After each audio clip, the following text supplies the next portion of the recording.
আসসালামু আলাইকুম রহমতুল্লাহ। নির্বাচনের পর বিদেশি পর্যবেক্ষকরা এসব কি বলছে, আওয়ামী লীগের কি অবস্থা হবে, বিদেশি পর্যবেক্ষকদের মূল্যায়ন বিশ্লেষণ। দর্শক, বাংলাদেশে দ্বাদশ জাতীয় সংসদ নির্বাচন অনুষ্ঠিত হয়ে গিয়েছে। দ্যাট মিন্স আওয়ামী লীগ আবার ক্ষমতায় এসেছে, খুব শীঘ্রই সরকার গঠন করবেন, মন্ত্রিপরিষদ গঠন করবেন, এতে কোনো সন্দেহ নাই। কিন্তু এই নির্বাচন দেশে এবং বিদেশে কতটুকু বৈধতা পাবে কিংবা গ্রহণযোগ্য হবে, এ বিষয় নিয়ে এখন আলাপ আলোচনা। নির্বাচন বৈধতা না পেলে, গ্রহণযোগ্য না পেলেও সরকার গঠন করা যায় এবং টিকে থাকা যায়, দ্যাটস ডিফারেন্ট কেস। বাট নির্বাচন কতটুকু লেজিটিমেট, কতটুকু ফেয়ার হলো, তো এইটা বিশ্লেষণ করা কিন্তু নির্বাচন পরবর্তী কাজ। সেই হিসাবে পর্যবেক্ষক এসেছিল বিদেশি অনেক, তাদের মতামত অলরেডি পাওয়া গিয়েছে, সার্টিফিকেটও পাওয়া গিয়েছে। এটা বিশ্লেষণ করতে হবে যে তারা কি বলেছে আর বাস্তবতা কি, এর ফলে আওয়ামী লীগের কি হবে। দেখেন, বিদেশি পর্যবেক্ষকরা কি বলেছে তার আগে আমি বলে নিই যে আসলে বাংলাদেশের আইনে নির্বাচন গ্রহণযোগ্য কিংবা বৈধতা পাওয়ার কোনো মানদণ্ড নেই। ভোটার টার্ন আউট বা ভোট পড়ার শতাংশ যদি 1% হয় তাহলেও সে ভোট বৈধ। এর মানে বাংলাদেশের আইন অনুযায়ী, সংবিধান অনুযায়ী ভোট শতভাগ বৈধ, অবৈধ বলার কোনো উপাদান নেই। কারচুপি হোক আর কারচুপি না হোক, জনগণ ভোট দিক বা না দিক, বাংলাদেশ আইনে সুনির্দিষ্টভাবে ভোটের বা নির্বাচনের কোনো সংজ্ঞা নেই এবং বৈধ নির্বাচন অবৈধ নির্বাচনের ওরকম কোনো ডিস্টিংগুইশ করার কোনো মানদণ্ড নেই। অতএব এই নির্বাচনকে বাংলাদেশে আইন অনুযায়ী আপনি কিছুতেই বেআইনি বা অবৈধ বলতে পারবেন না।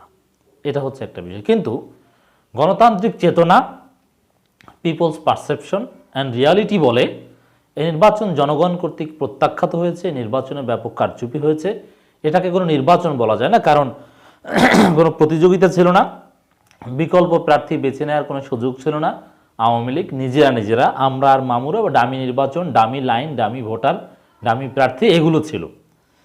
কিন্তু আপনি আইন অনুযায়ী এই নির্বাচনকে অবৈধ বলতে পারবেন না, আনফেয়ারও বলতে পারবেন না। এমনকি এই নির্বাচনের মাধ্যমে যে সরকার গঠিত হতে যাচ্ছে তাকে আপনাকে বৈধ সরকার হিসাবে মানতে হবে, আনুগত্য করতে হবে। এটাই হচ্ছে বাস্তবতা। বাংলাদেশি আইন সেটাই বলে, যেটা বাস্তব সেটা বললাম। এখন আসেন বিদেশি পর্যবেক্ষকরা কি বলেছে। তার আগে বলবো যে বিদেশি পর্যবেক্ষক ওই অর্থে কোনো কার্যকর নিরপেক্ষ পর্যবেক্ষক ছিলই না, কোনো শক্তিশালী পর্যবেক্ষণ সংস্থা ছিলই না, অনুমতি দেওয়া হয়নি বা তারা আসতে রাজি হয়নি। যদি এখানে জাতিসংঘের পর্যবেক্ষক থাকতো, যুক্তরাষ্ট্রের ওই অর্থে নির্বাচন পর্যবেক্ষক থাকতো, যুক্তরাষ্ট্রের যেটা ছিল তারা আসলে এক্সপার্ট টিম, ইউরোপীয় ইউনিয়ন এক্সপার্ট টিম, পর্যবেক্ষক নয়।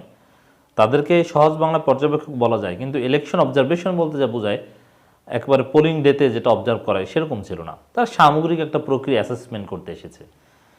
তো যদি ইউরোপীয় ইউনিয়ন, জাতিসংঘ, যুক্তরাষ্ট্রের পর্যবেক্ষক থাকতো ব্যাপকভাবে, তারা কি মূল্যায়ন করে সেটা বিশ্লেষণ করতে পারতাম। কিন্তু হ্যাঁ, অনেক পর্যবেক্ষক ছিল, বিদেশি পর্যবেক্ষকই ছিল। তারা আমার মতে তথাকথিত বিদেশি পর্যবেক্ষক, তারা নিরপেক্ষ কোনো বিদেশি পর্যবেক্ষক নয়।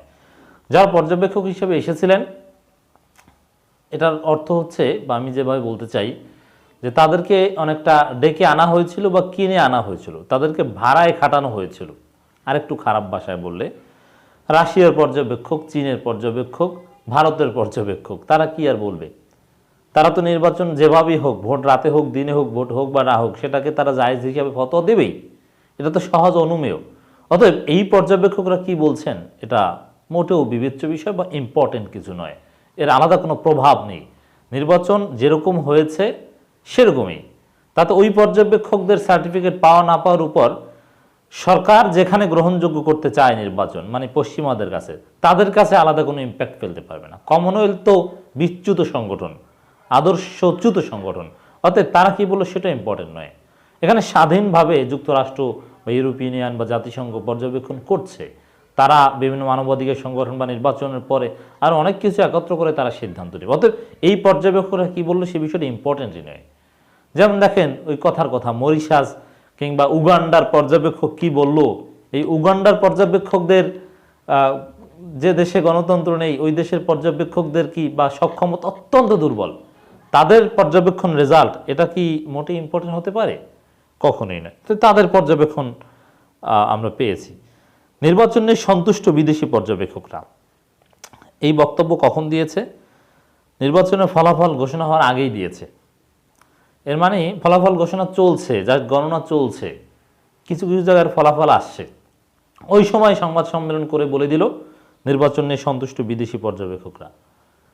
এর মানে তথ্যপত্রগুলো অ্যানালাইসিস করা অথবা ভোটের ফলের পর রিয়াকশন কি, এটা কিন্তু একটা ইম্পর্টেন্ট, অথবা টার্ন আউট রেট, কোথায় কি হয়েছে, জয় পরাজয়ের ব্যবধান, নানান কিছু বিশ্লেষণ করে একটা মতামত দিতে হয়।